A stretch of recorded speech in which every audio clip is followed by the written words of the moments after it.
નમસ્કાર દર્શક મિત્રો, ગુજરાત ન્યૂઝમાં આપનું સ્વાગત છે। ગુજરાતના રાજકારણના સૌથી મોટા સમાચાર સામે આવી રહ્યા છે। ડેડિયાપાડાના લોકપ્રિય આદિવાસી નેતા અને આમ આદમી પાર્ટી ધારાસભ્ય ચૈતર વસાવા અને તેમના પરિવારને લઈને એક મોટી અપડેટ આવી રહી છે। વનકર્મીઓ પર હુમલાના કેસમાં જેલમાં ગયેલા ચૈતર વસાવાના પત્ની શકુંતલા વસાવા અને તેમની માસૂમ દીકરી આખરે જેલની બહાર આવ્યા છે।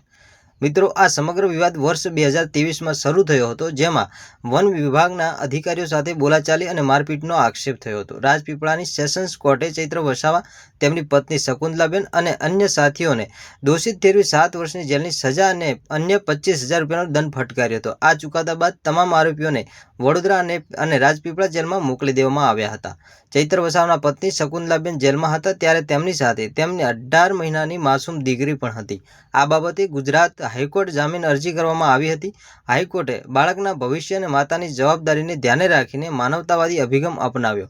સરકારી વકીલે પણ આ બાબતે કોઈ વિરોધ ન દર્શાવતા કોર્ટે શકુંતલાબેનના જામીન મંજૂર કર્યા છે અને તેઓ હવે જેલની બહાર આવ્યા છે। શકુંતલા વસાવા અને બાળકની મુક્તિથી સમર્થકોમાં ખુશીનો માહોલ છે।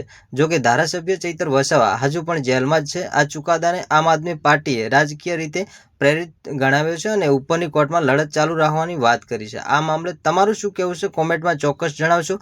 ગુજરાતની તમામ પળે પળની અપડેટ માટે જોતા રહો આપણી ગુજરાત ન્યૂઝ ચેનલને। આભાર।